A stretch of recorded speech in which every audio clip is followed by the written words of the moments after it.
That's it. That's your show. Thanks for watching, guys. You're just gonna get to see Jeremiah do a little dance and nothing more. Oh, well, so you saw that as a little dance, but people will know exactly what I was doing. And I just realized during that intro that you can do the Obafemwe walk perfectly to our intro. But you don't know who Obafemwe is. So If I say I do, will you not tell me? I'm not going to tell you regardless, but I know you don't know who he is. I don't know. All right, so I'm gonna do some kind of intro here. Welcome to Paneloids, Comic Books, and More. I just want to formally apologize to everyone for everyone not being here. I also want to apologize for anything Jeremiah may have said or may say in the next few minutes. Because if it's just the two of us, that is double the amount of time speaking for both of us, which means double the risk of cancelable. Does that mean I get more F tickets because the other people here aren't? No, you get 0. And if you break that 0, then it's just me. What do you mean 0? I have to say F later. I have to say you have to. I have to. We're talking about a specific comic. You could say fun. You could say forever. Well, you just said Fisk, fun, and forever, so that brings us to. Oh no, you could do it now. I just want to do the intro. Okay. You could take over. You're good. Daredevil Born Again, Season 2, Episode 7. Wow. Each episode keeps outdoing itself better and better and better.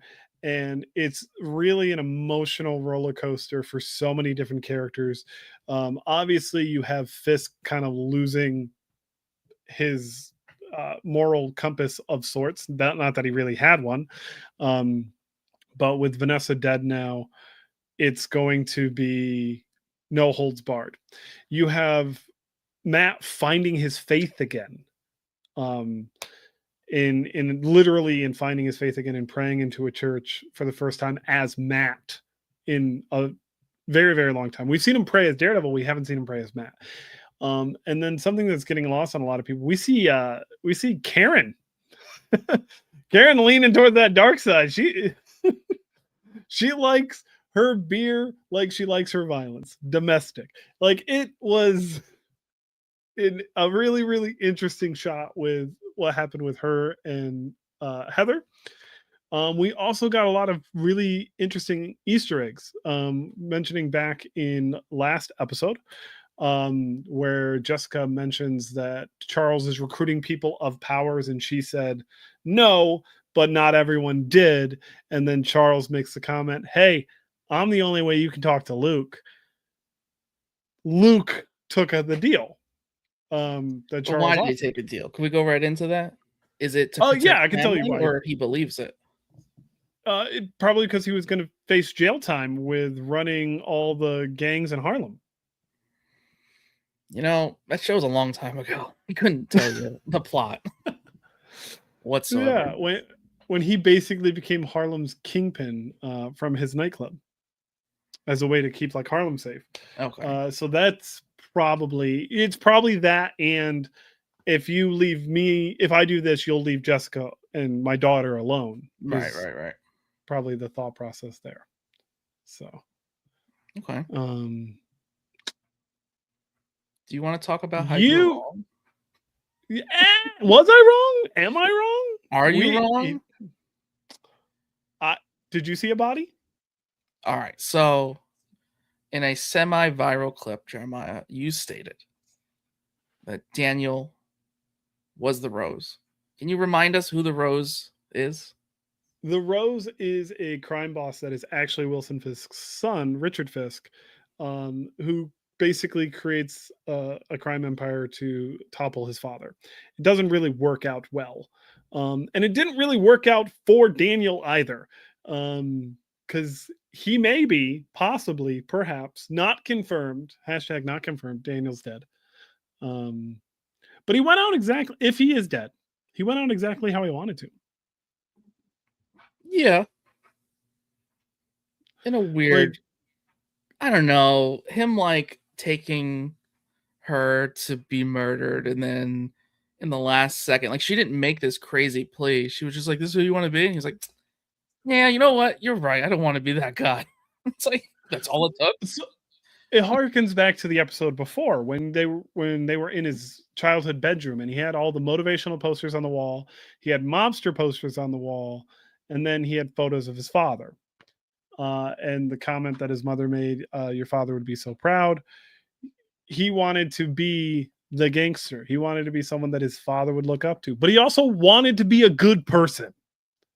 He had more good person motivational posters than he did Godfather or casino posters. So he did want to be a good person. And finally, BB broke through. I don't know if we will see BB in the next episode. I don't believe so. I think she'll be in hiding. Yeah, I think that's just the end. We'll get her to show up somewhere late in the third season, my opinion. I think that her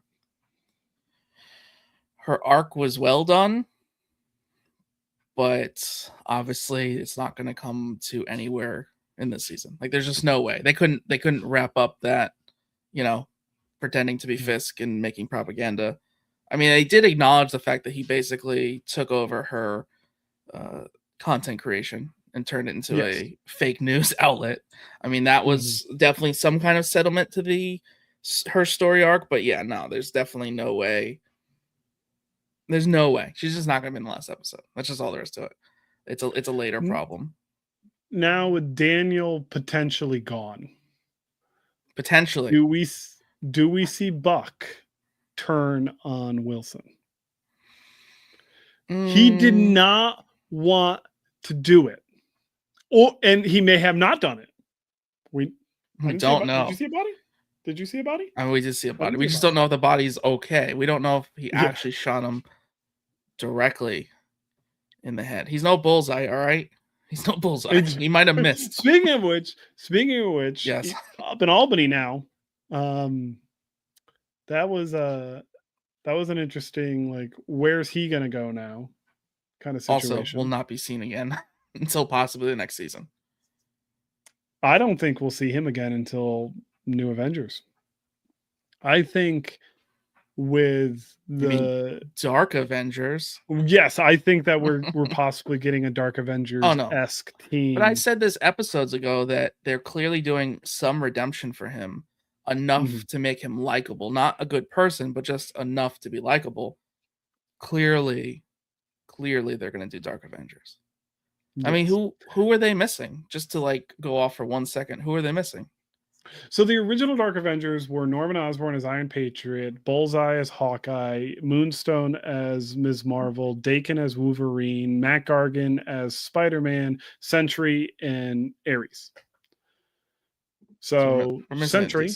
Yeah, Sentry. We're missing decent. But if we get Sentry, we get Luke Cage, kind of. But I mean, obviously it won't be Luke Cage because he's going to be running for mayor. We know that. You made a little bit of peek behind the scenes. You put in notes. Daredevil's definitely getting outed. 100%. You're. Oh yeah. Like, well, there's next the question. Episode. So next season we're going to see him in the famous red T-shirt of "I'm not Daredevil," right? That is going to happen next season. I would love that, but 100%. I don't think we're getting that. You don't think so? I want it so bad. Because I want it so bad, it won't happen. So my question to you is Fisk outing him? Or is he going to have an I am Iron Man moment? Oh, he's definitely going to have an I am Iron Man moment. He's going to say on the stand. He's going to be on the stand and say that I am Daredevil. Yeah. Yeah, he's going to be... So it's going to be Karen's trial. I'm calling it now. Karen's trial. Kristen's going to put him on the stand. And she's going to ask him. And he thinks that's going to be the golden ticket. Like, to save Karen, but... To save Karen, he's going to give himself up. They're just both going to go to jail. Yeah, and it also screws over Fisk. Because Fisk wants to throw the entire book at Karen to hurt Matt. But no. Yeah. So Definitely next episode. If we do get the Christmas party scene with the I'm Not Daredevil sweatshirt, I will go streaking through New York City. I'd be so excited Jeez. about that. Yeah, I don't. There's a rumor that's coming later in the show, so stay tuned.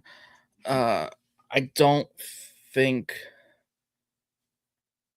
the rumor's true, but if it is, that's where it'll happen. Otherwise, I think it'll happen season 3. Because I also, which you're not gonna like, I also don't see Born Again going for many seasons. No, I think season 3 will be the final season. Probably I 4 think at the most.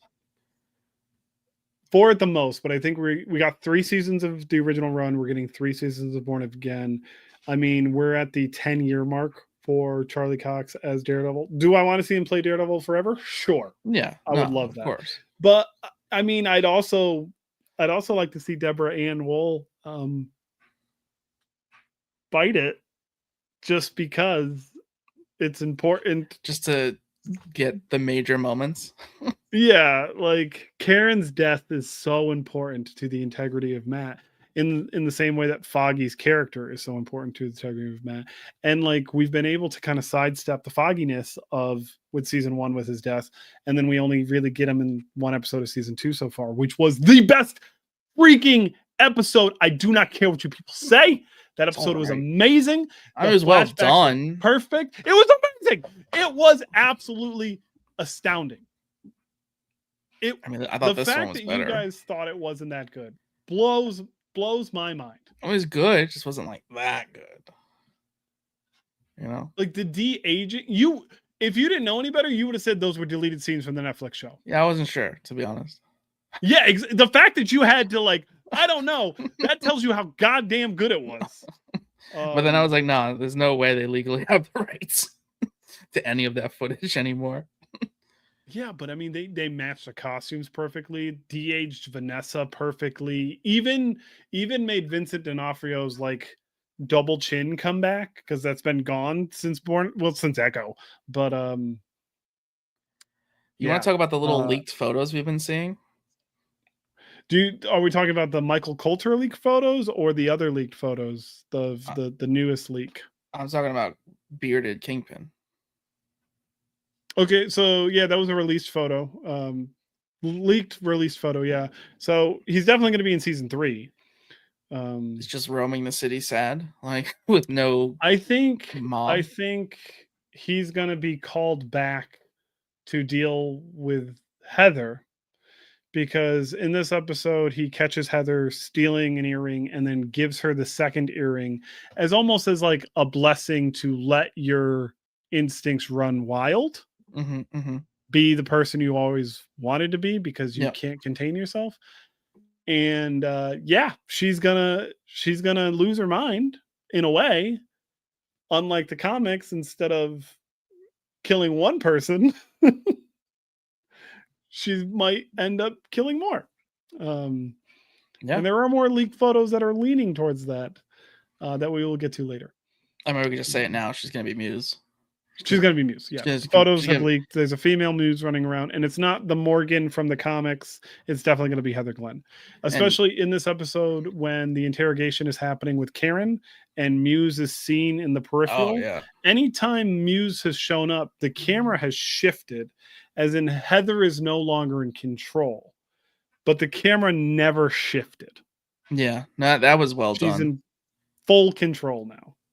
And so she will be becoming Muse.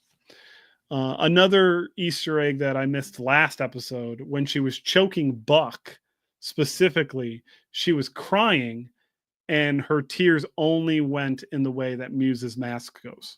Her face didn't get all wet and puffy. Her tears only did the Muse. I didn't catch that. Tear. Yeah. Interesting. So. More subtle foreshadowing of her becoming Muse. I think I like it. I can't really decide, but I'm cool with it. I'm cool because they did such a bad job with Muse. It's a good redo. It's a good redo. I mean, if that was the plan the whole time, where it was this villain was kind of a nobody, and really, I think in Gotham, they did the who's the real Joker thing, you know, where it was like a legacy kind of thing.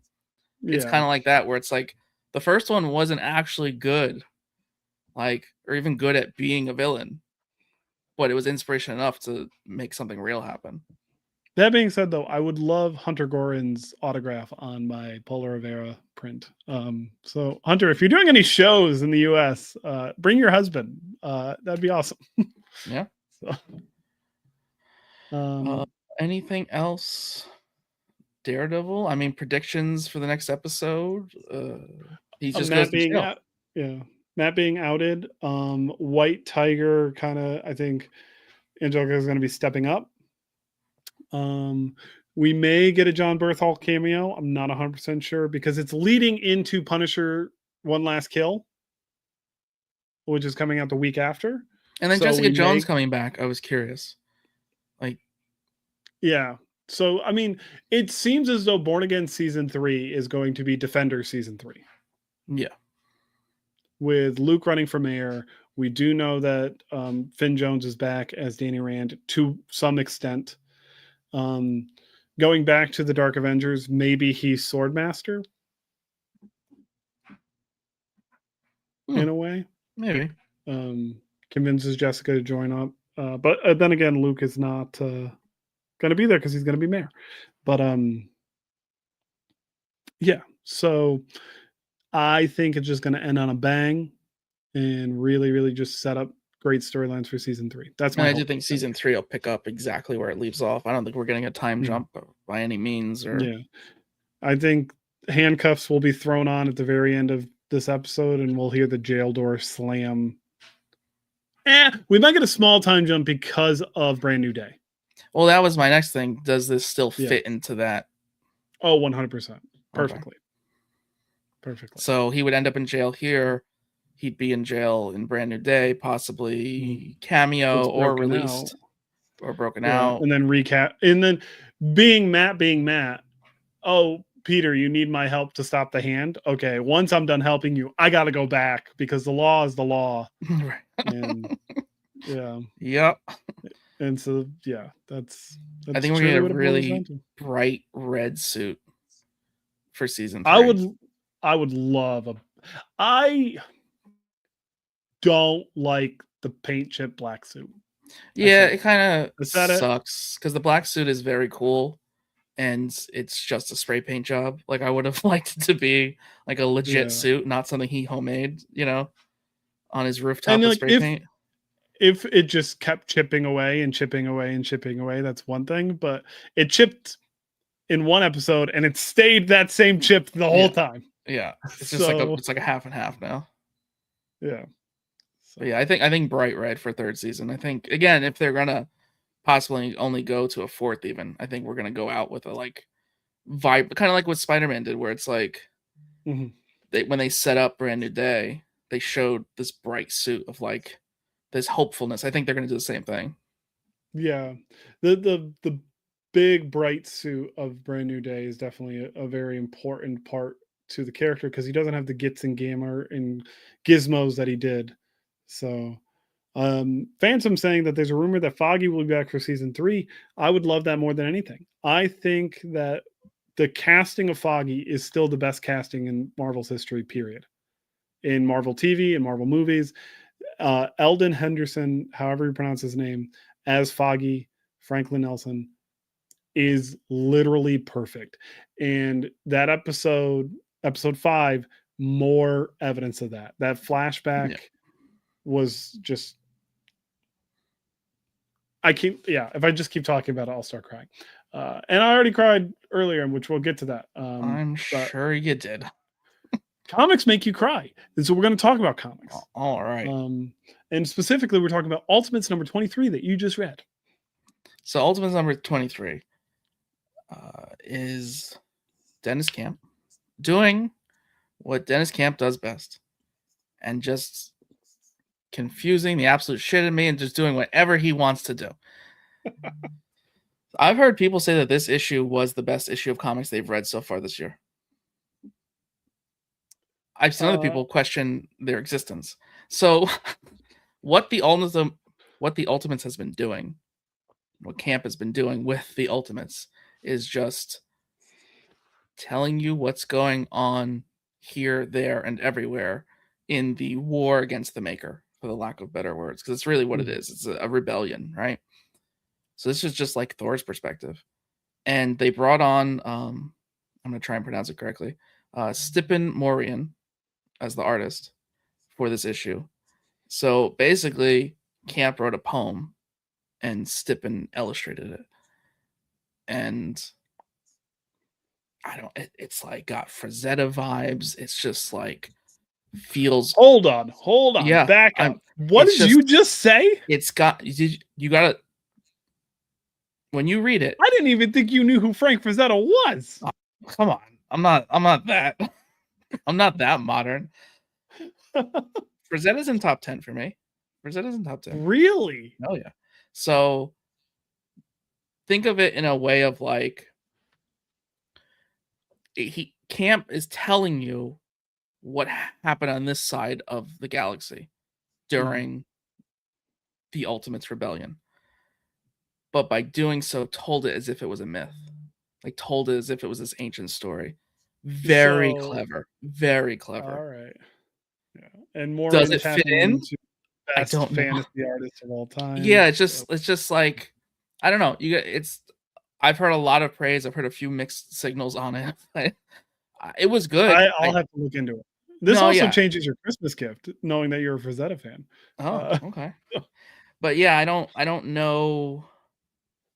At its core, you kind of would imagine the Ultimates book would be exactly that, and just like a team book. It is absolutely not.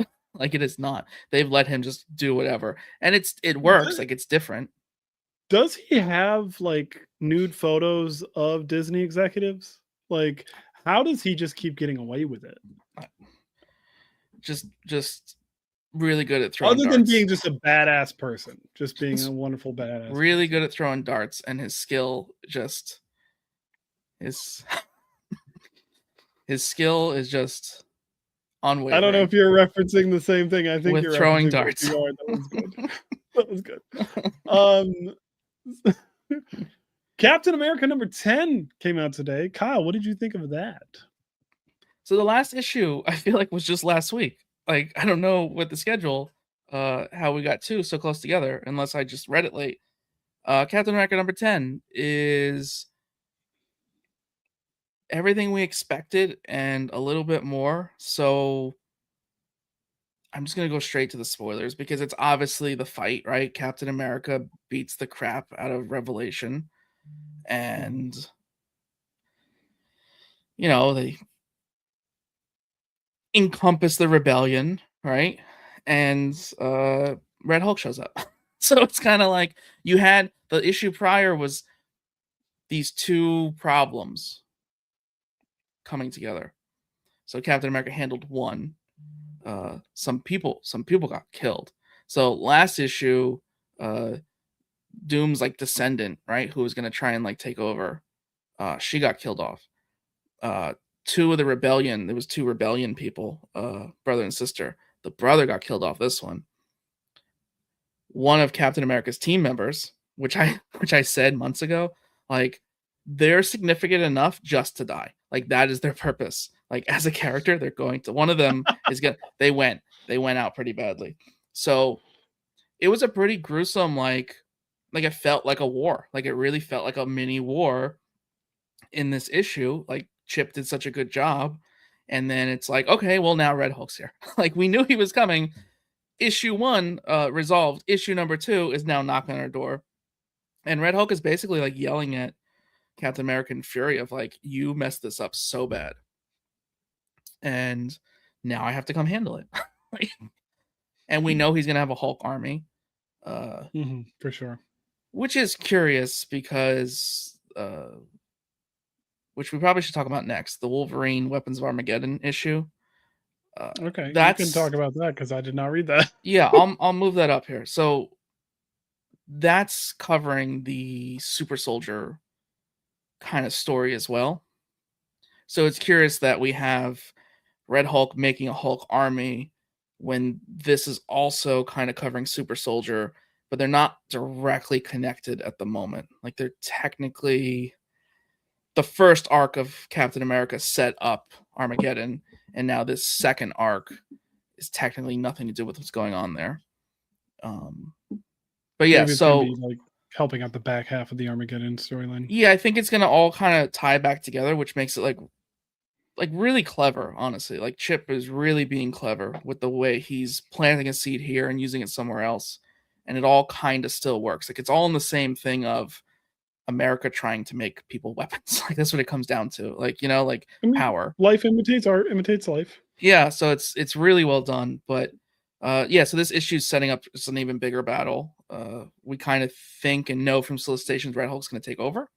So we'll see how it goes. But to go right into Wolverine Weapons of Armageddon number 3, they give backstory on Ginger Cap.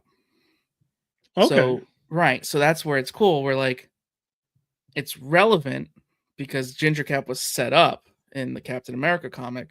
So now Ginger Cap is working with Wolverine to figure out this new weapon that they've created, right? This adamantium kind of power set that we got going on. Who's running around with a origin box, right? So they're trying to handle that, but they're showing flashbacks of Ginger Cap becoming a super soldier, and they show how basically the guy he was supposed to be sidekick to didn't make it. Like had a history of heart problems. Oh, so he wasn't even like supposed to be Cap. He wasn't number one choice. So out of all of them, 2 survived, and the guy that was ahead of him, the number 1, died on like the first mission from a heart problem, not even from the actual fight. So then you find out literally through like quick text that Ginger Cap was saved by Stark later in life because the super soldier process messed up his heart too. And the only reason the other guy didn't make it as long as he already had a heart problem. So, and like he even argued with the scientists of like, you set me up to die. And he was like, you have 5 or 10 good years. Like he was just like, yeah, it's like you'd rather like you tell me you're not American. Tell me you're an American doctor without telling me you're an American doctor. Well, that's the funny thing with the doctor too, because he's technically not a citizen. Like he's becoming a citizen as, or like right before he became the scientist for the soldier program. So he's brought in to be the scientist, and so he's got this like, and they have this conversation.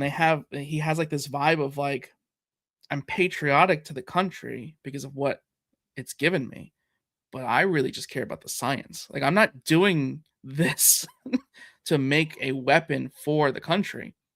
I'm doing this because I love the science. And Ginger Cap is like, so you're not patriotic? Like he gets mad, and it's just like, no, like you're just not getting it. I'm just like, trying to explain it so you get it. Where it's like, you care about being strong to fight and protect the country. I just care about the science behind it. Like that's just all there is to it. Like it's not like a. So it's an interesting thing because he obviously flips out on him, but yeah, so it's kind of cool to see like Tony Stark like saved him. Like he gave him like an arc reactor in a sense to. So now I'm like, is Ginger Cap gonna surprise us all in a later issue and just like repulsor beam out of his chest? Please. That'd be dope. And he won't carry the shield yet. Like he won't use it, but he keeps it. He doesn't think he's earned it. Something like that, but like not at, yeah. I mean, it's obviously that, but Wolverine is just like, I'm gonna carry it until you use it. Like you obviously saved it for a reason. And he's like, I don't really fight with it though. Like, I don't really, but it's like, but yeah. So I'm thinking the way Chip's writing, he's either gonna set up Ginger Cap to have like a big resurgence, and he also might just be setting him up to make like a really emotional kill, because spoiler in this issue, I can't remember her name, but Wolverine describes her as a mutant hunter, a mutant who hunts mutants. Like she worked for what's his name? She showed up in issue 1, right? Yeah, so she's like from the past or whatever. And spoiler, she didn't make it. Like they try to get her to a hospital and she was like, no, I gotta help you guys. Like I won't go. And she just on the trip just kind of like didn't make it. So the way he's building up characters, it makes sense that Ginger Cat might not make it, and like the repulsor blast, my guess might be the last move he makes. That'd be dope, though. What a way to go out. Yeah, but very like the depth in his character. It's crazy. Like you got him in his prime in Captain America, and you're like, it's so irrelevant. And now that you see it from this perspective, you're like, oh, it was such a blip in history. Like, because normally when they do stuff like this, you're like, okay, cool. So you're telling me in the last 30 years of comics, we never mentioned another Captain America, but the way that Chip wrote it, like he was just a blip, right? He literally was just a blip for like one war, like part of it, like months, and then basically is in hiding since. Like, yeah, it makes it work, like it makes it fit, which is definitely hard to do. But yeah, no, Chip, I can't praise him enough, even though he'll never see Not this. bad for a Canadian writing an American. He gets it. He gets it. I do want to say that this next book is book of the week, but my opinion changed, and I will explain that later on. But this is still an absolute banger. We got Zatanna. We got Zatanna #1 by Jamal Campbell. Holy shit. Does Jamal Campbell go off on this issue? The writing is absolutely fantastic. You need to know next to nothing about Zatanna. She does magic. That's all you need to know. And you can dive into this series, and it is a roller coaster in the best way. Fantastic artwork, fantastic storytelling. You get a great feel for the character, and it's not all TNA like a lot of Zatanna stuff is. So I didn't like the way you said it. I like that you abbreviated it. I didn't like the way you said it. I hope no one knows what that means. But yes, I was like, wow, who wrote this? Wow, who drew this? Like what? And then I flipped back. I'm like, oh, he did all of it. Didn't do the letters, but he did the coloring as well. Which the letters are really good. I will shout out because even like the splatter on some of the speech bubbles is just very well done. I think that I hate to do this because everyone does this. I think that if you like anime, you might like this. Okay. I think that that's super overused though. Like everyone says that about everything. No, but that's a valid argument, especially for this issue. This issue specifically, it's fantasy. Yeah, it's fantasy. The way that the panel layout is, the color usage. Yeah. Like, yeah. If you like anime, this is right up your alley. Yeah. If you like magic, this is right up your alley. Like if you like Freerin, it's got a vibe of the elves. Like, and I don't know if the elves will ever be seen again. I don't know if we'll ever go to this little section of this magical world ever again. But knowing this magical world exists and part of it looks like that, like I'm in right from there. It's like that whole fantasy element that anime does very well. But yeah, there's just so much to it. Like her power level, the creativity of how she's using her powers. I still cannot read the words backwards very well. Because my thing is, if you're going to read it backwards, you're going to go from end to beginning. No, you actually have to read each individual word from left to right backwards. So each word is backwards, not the sentence itself. Very strong #1. I will say out of the DC Next Level, the only one that competes, although I really enjoyed Batwoman, objectively, the only one that competes is Lobo. But this is my new favorite of the DC Next Level. Okay. Yeah. I mean, probably the best book of the big two this week, I will say.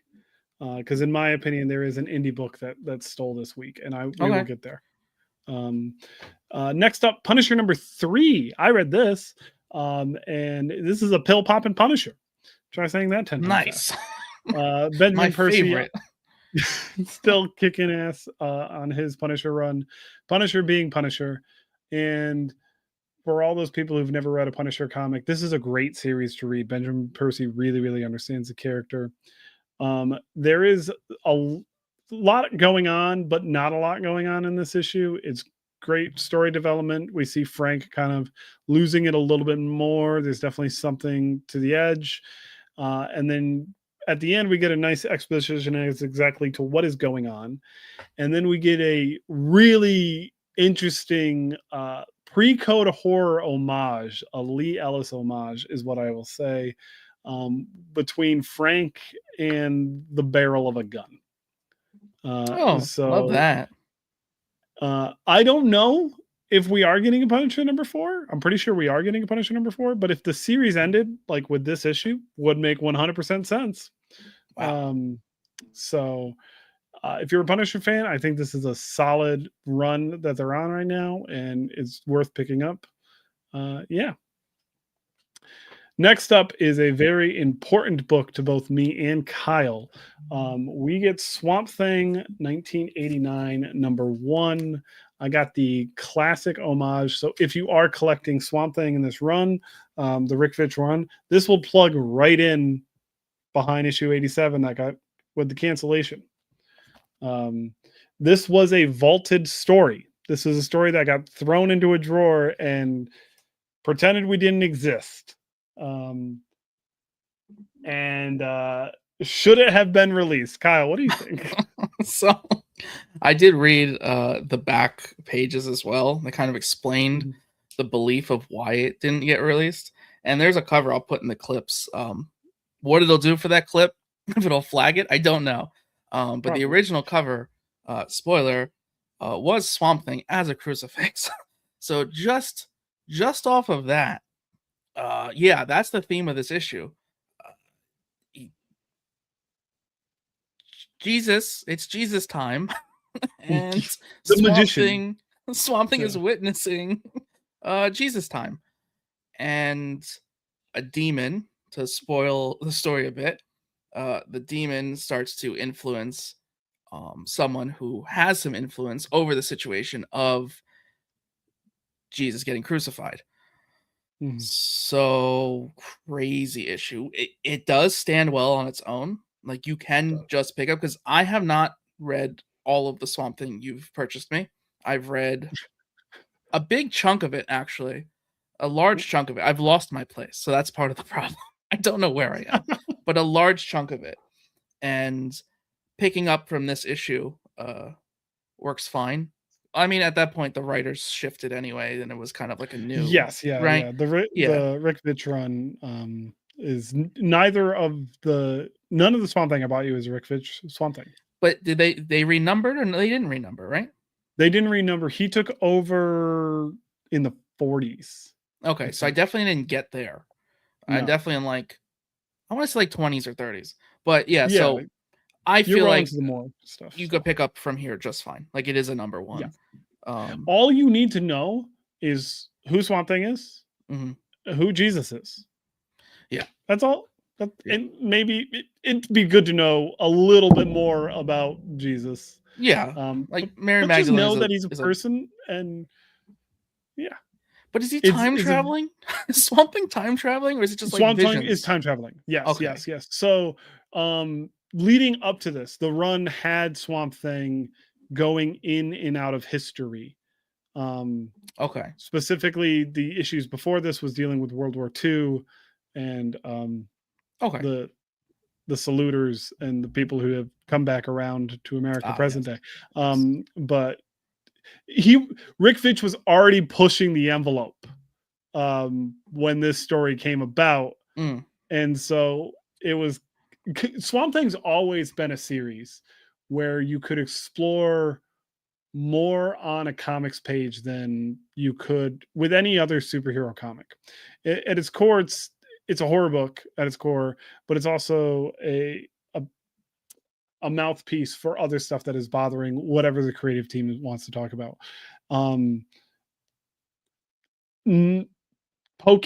Poking the bear of Jesus in 1989 is not the same as poking the bear of Jesus in 2026. No. So, but it wasn't done distastefully.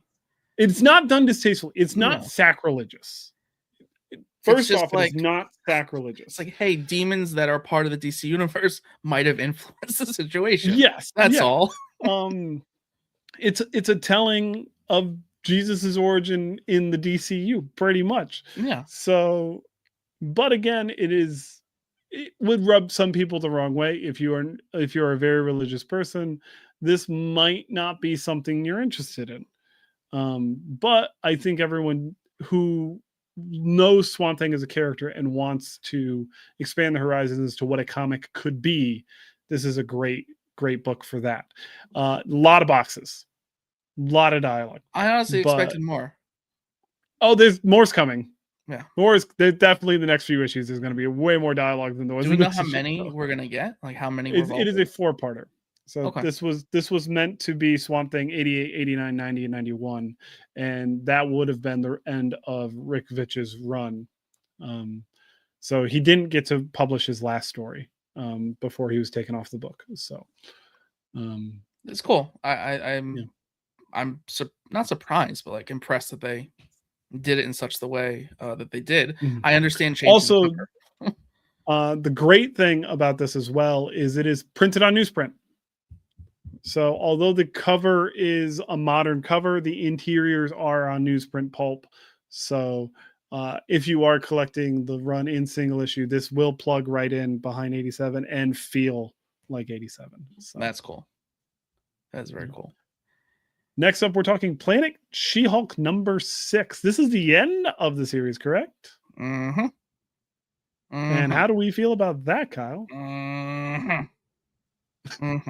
So Steph did announce that this would be the last issue. She admitted that Marvel made it the last issue due to the Imperial lack of popularity. The Imperial titles didn't do well, so anything related to Imperial kind of got the axe or was cut earlier. This should not have been cut, as I've said before. This was unrelated to Imperial at this point. This did not say or speak or have any title, anything Imperial. This was its own thing. It did not need to be touched, but it was touched. What Steph did is rather creative. She tried to hit all of the nails all at once in a clever way that did not make you feel like something was stolen from us, which it was, Marvel. Thank you. We start with She-Hulk back on Earth, just doing her normal day of being a lawyer, like defending Rhino. And through a portal comes the character that literally flipped on her like the issue before. So this character basically comes to apologize and tell She-Hulk, who has zero memory of being on Sakaar, what happened. And as she's saying what happened, it's like, oh, well, it might have been this, and it might have been this. And there's this version when it was this character. So like, you know, Ant-Man, where he like, the beginning where they catch you up, like his friend catches you up on the story. It kind of was that. Steph basically did that and left it open-ended of like, we don't actually know the true story because she wasn't there for everything and She-Hulk doesn't remember. So you get the story that you get. Like you just get the stories, like the parts she was there for are accurate, the parts she wasn't there aren't. And she's like, I wouldn't have said that. It's like, oh, well, I wasn't there. I don't know. I'm just assuming. What do you mean? And again, this is a character that flipped on her. Yeah, a nice little middle finger to Marvel, maybe. A little bit. It was polite enough. And there was the fourth wall breaks. There was a big like setup. So not only did Steph wrap this up magically in a joking way, because it was the only thing she had time for, right? But she then planted all these seeds of like, oh, well, these two characters are staying on Earth now. So good luck, whoever takes over. You're taking my two characters. So I know Pierre said it once before, like, give her back She-Hulk when she's ready. Just give it back. Wherever it ended up, just give it back. Very well, I could see that happening. But yeah, for the situation, I think Steph should be applauded for just accepting, right? It wasn't like she didn't try and rush it. She was just accepted it and made the best of it she could to try and make it worth the money. Of like, she made chicken salad out of chicken shit. Yes, yeah, it was. I haven't seen something done like that before. Like I've seen books get canceled, even like the Nova book, like that got canceled and was clearly wrapped quicker than it was supposed to be. It just wrapped the story. She got as creative as physically possible to make you enjoy a bad situation. So, yeah, more power to her. I will definitely be always holding that one. like as a special issue. I'm like, well, Steph did it. You can figure it out. She did it. Moving on, we have White Sky number 3. Images, White Sky number 3. This series just keeps delivering, getting better and better and better.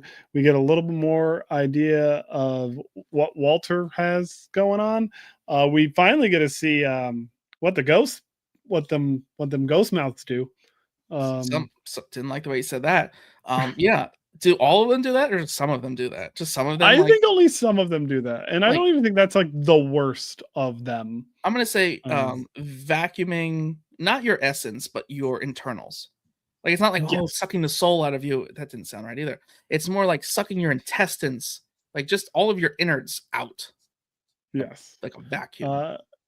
We also know that people can get infected now with the rot. Right. And I was like, did I miss something? Like, that's a big detail. The creativity. This is not just like, oh, ghosts, or oh, zombie ghosts, or oh, like big ones and like friendly ones. And no, the level, like I need like a flow chart to be like, yes, who can do what and who's more dangerous. So something that might get lost on some people, Walter is a medium, so he can talk to the ghosts. Not everyone can do that. And we know that. And then we also know where Violet's dad currently is being held. And possibly being moved to. We shall see how that plays out. And now there's a little dude that shows up at the very, very end of the epilogue that I want to know everything about. We if get there one were to be page. A friendly ghost, that might be the one. Yeah. There may be some friendly ghosts. So we shall see with that. But yeah, just keeps delivering. White Sky. Make sure that it's on your pull list. Make sure you pre-order. No, literally, like the first issue, like sold out, rightfully so. All the hype, everything. We talked to William. It literally is getting better every issue, and the trickle of like just a little bit more info, and with a little bit more info is massive. Like it's just massive. Like, but yeah, a lot of character development this one for Violet as well. I think that we get our personality a little bit better. For sure. And like almost in a way, JP, I've never seen an artist do this as well as he has, especially in these last 3 issues. He kind of introduces a smell almost in the way that Violet is like always covering up her face after specific things that she does in the book. It almost, you kind of get a weird taste in your mouth because obviously things aren't great. And death has a certain odor of sorts. So it's definitely an interesting take. And also JP does a really great job of mashing up American comic style and Japanese manga backgrounds in a way. This book doesn't have a lot of backgrounds, but the backgrounds that it does have matter, and the absence of backgrounds also kind of plays into the story. In a really, way to describe it, because I wouldn't have known how to describe it, but like, yeah, it feels cinematic. It feels cinematic, and the space itself is eerie, as almost like the intention. So, jumping back to Marvel, we have Generation X-23 number 3. Kyle, you read this one. So this is shitty. So I've been thoroughly enjoying this book. Didn't really take too much notice of the creative team, if I'm being honest. And I noticed a different artist seemingly took over after page 8. And then we get the like in memory page. And I was like, wait a minute, I did see this. So I didn't realize that I'm gonna try and pronounce the name correctly. Jacopo Camagni passed away in March. I didn't realize like it like clicked in my head as I'm reading the book. And I was like I was familiar, and then I was like, oh wow, like page 8 is the last page. So like just a shitty. I love that they kept those 8 pages together and then right and didn't. Yeah, no, me too. It's just a shitty to like for it to click. You know, there's a lot of creators. I you don't know everybody and everybody per book, and then it like clicked of like, oh wait, it's this book. oh wait, this is the end for this book. You know, like it just sucked. Mhm. But still a really good story. I think we really get a lot more development for these generated characters, which he designed, by the way. Uh, but we get a lot more of that, and like the stakes are rising. Uh, really cool to see Scout being like a kid, and she actually like painted her claws like with nail polish, so she's running around like pink and purple claws while she's like murdering people. So very very fun issue for any X-23 fan. I think that this definitely could set up, because right now her ongoing is not quite ongoing, right? I believe it's, I don't think so. I yeah, thought it I was a believe it's mini. just like a regular back to just the main Wolverine book. But yeah, no, I really love this mini. I think this and Cyclops from last week, they both need to just be extended.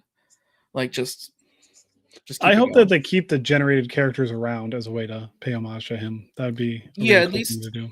at least like I don't remember all they're all like one's X99, you know, like they're all different X Mhm. numbers.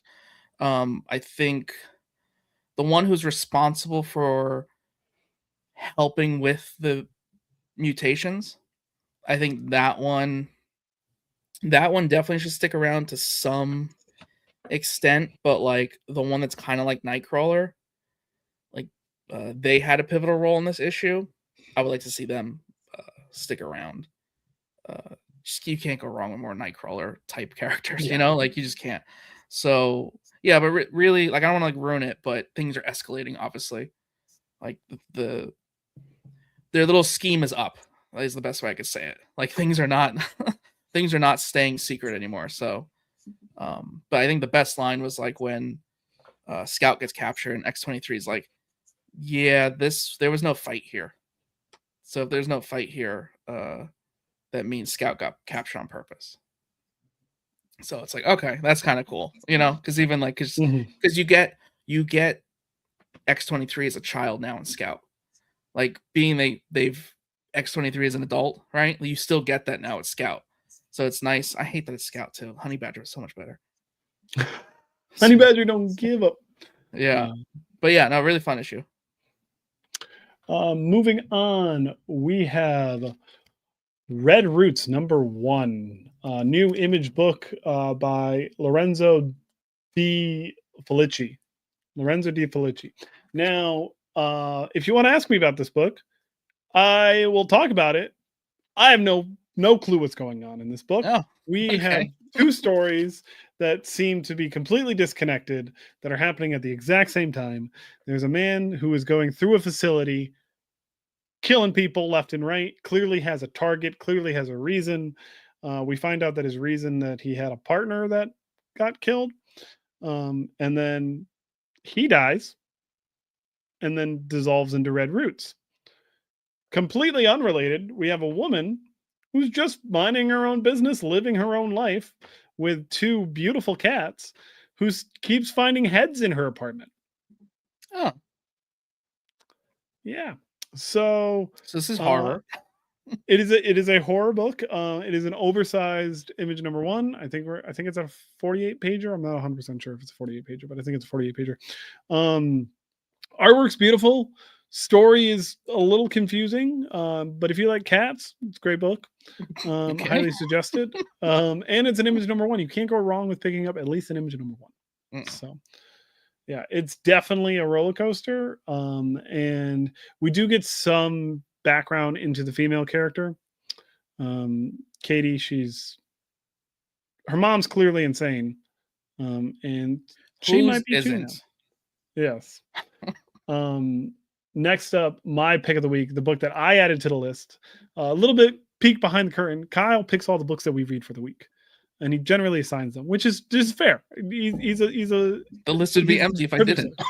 Exactly. But I added Hellboy in Love, Black Eyes, the one shot that got released today.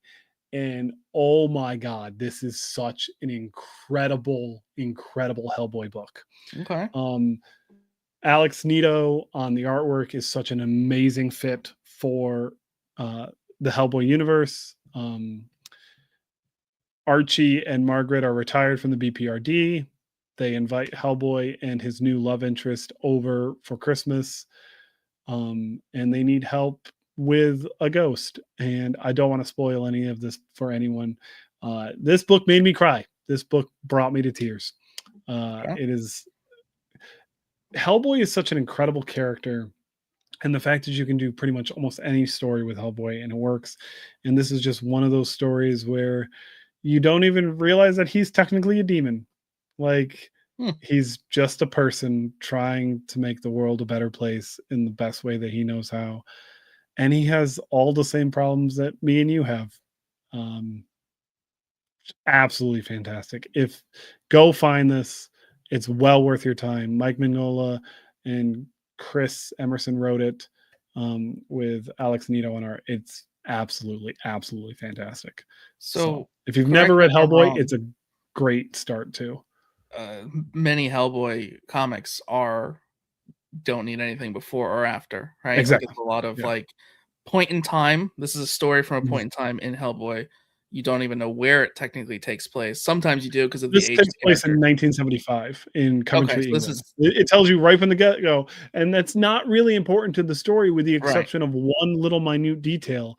And if you know that little minute detail, it makes that just the gravity of it hit harder. I don't think you need to know that detail for it to hit, but they spell it all out for you on the page, but it's yeah, absolutely wonderful. So and we have one more book today. We have The New Space Age, number 5. Kyle, what did you think about the ending of this series? So this is the final issue, and it's upsetting, but a little behind the scenes. We're going to be speaking to Kenny Porter very soon. You'll see an interview with him and Tyrell Cannon for Operation Iron Coffin from IDW. But New Space Age from Mad Cave, number 5, concluded today. I am going to tell Kenny when we see him, I would like more. I would like a sequel. I think that I did not agree to this ending. I would like more. right. I think that, Mike on art is just such a perfect fit. And I think the way Kenny writes is more than most do in the setting of trying to make a theme, whether it be like family, forgiveness, moving on. Like Kenny's doing the classic thing, and it almost puts like a 90s nostalgia feeling of like your favorite movies, like from when you were a kid.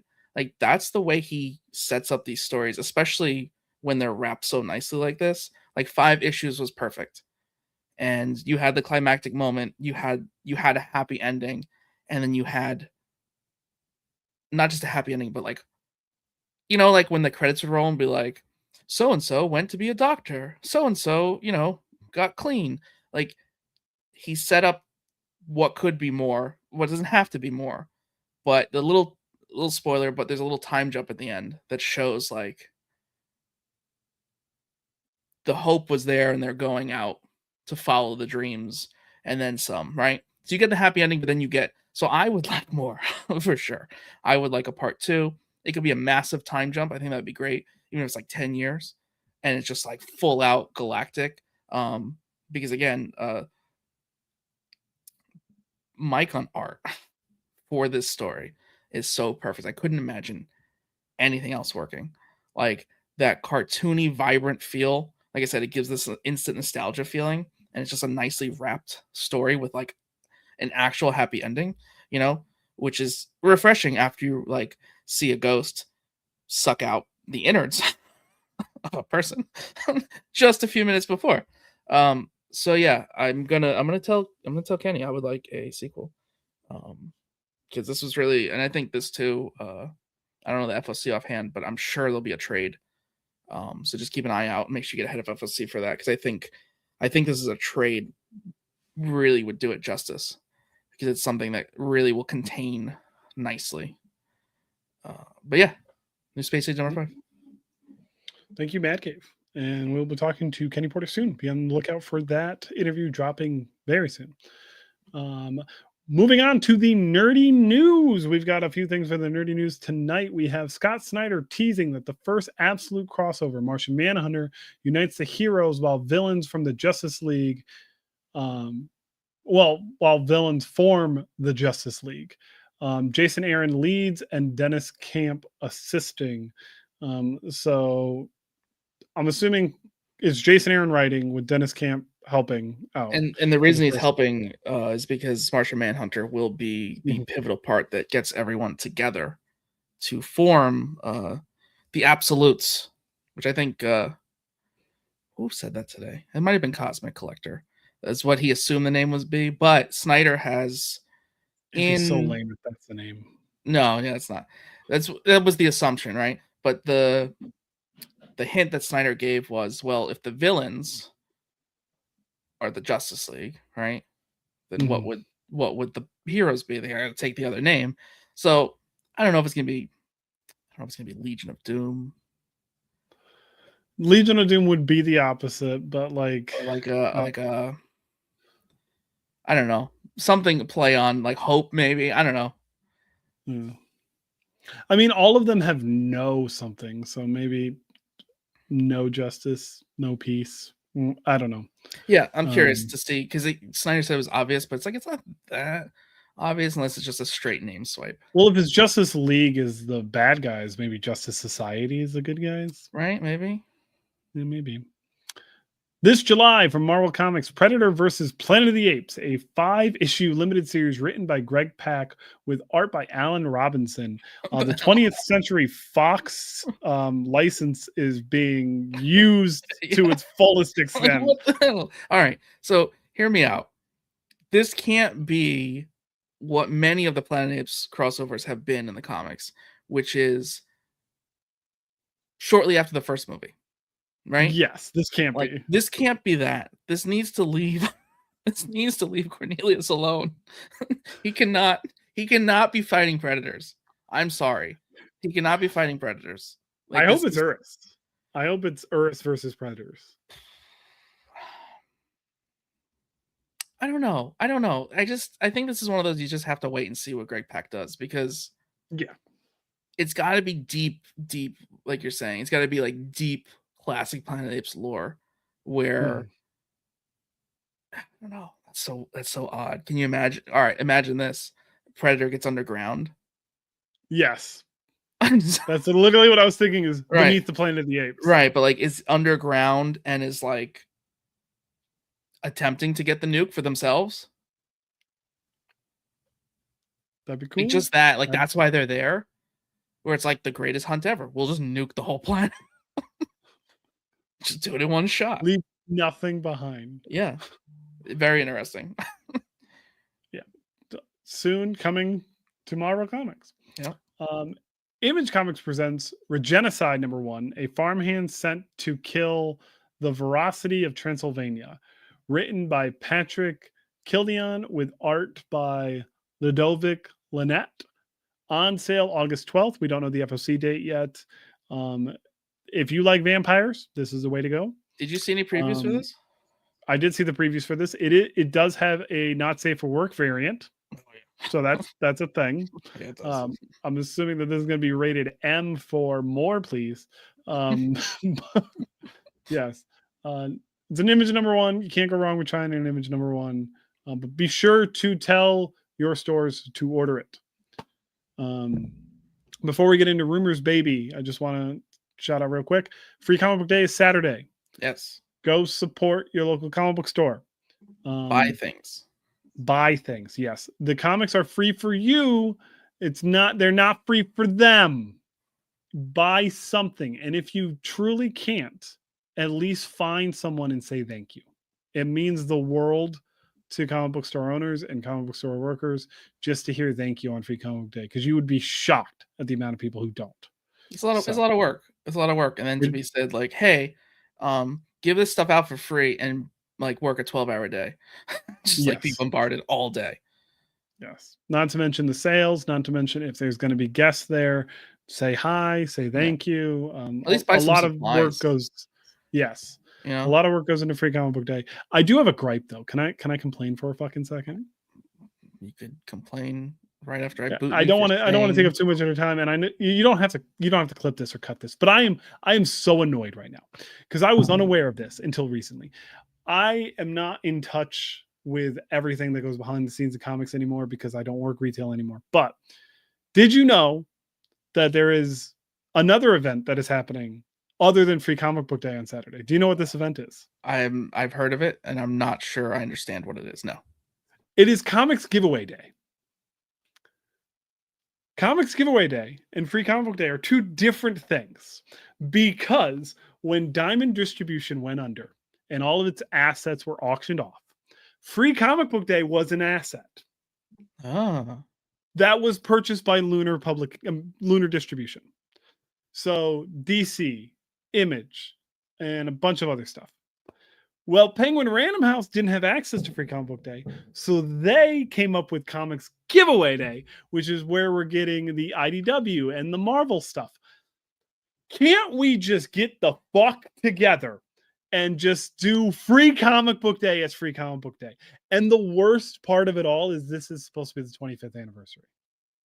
Like, this is 25th anniversary of Free Comic Book Day, and this is how you're doing it? Really? Come on, guys. Let's put our shit aside and just do Free Comic Book Day That's so for Free poorly Comic Book Day's planned. sake. And what day is that? Saturday. It's the same day. Same day. It just half the comics are going to have Free Comic Book Day on them, and the other half of them are going to have Comics Giveaway Day on them. I mean, at least it's the same day, I guess. Yes. It's a weird blip in history if it just goes back to normal next year. I hope so. I really hope it. Just Lunar, play fair. Just make it like just let them use the logo and have them print their books normally and distribute them how they want to distribute them. Like, anyways, that was my little rant. I apologize. Last, we're moving on to rumors, baby. We have a few rumors. Rumor has it that Marvel is developing a Daredevil movie with Charlie Cox as the lead after Born Again Season 3, expanding into the larger MCU crossovers like Spider-Man and the Fantastic Four. Yes, please. Give me this directly into my vein. So I would think that this is much like the Punisher special, and it's just kind of like, I don't know what, just a way to wrap things up neater than a whole season, to wrap it up in a setup fashion of like, this is the character and this is what you need to know now. Because to me, by doing the special is we are concluding the character development. We're not concluding the character itself, but the development. So when you see them in the next movie, in another show, a cameo, when you see them, they are who they are at the end of this special. You're not going to get any character development. That's who they are. You now understand. Don't question it. I would love nothing more than for if this movie ever takes place, whatever, it's make it a buddy cop, Daredevil and Spider-Man, Tom Holland, like just kind of being Spider-Man and Daredevil just trying to keep him in line basically, and him basically retiring being Daredevil. Like, I'm just going to go back to being a lawyer. Kid, you clearly got this covered. You don't need my help. And at the very end, as him just being a lawyer, he gets hired by the Fantastic Four. Because that's what happens in the second issue of Daredevil, is he gets hired by the Fantastic Four. So I would absolutely love that. Yeah, that'd be cool. But nice way to tie into everything else. Last but not least, rumor has it that Rhea Ripley is being cast as Big Barda in James Gunn's DCU. Now, Kyle, who is Rhea Ripley? I have no clue. I saw a photo, but I have no clue.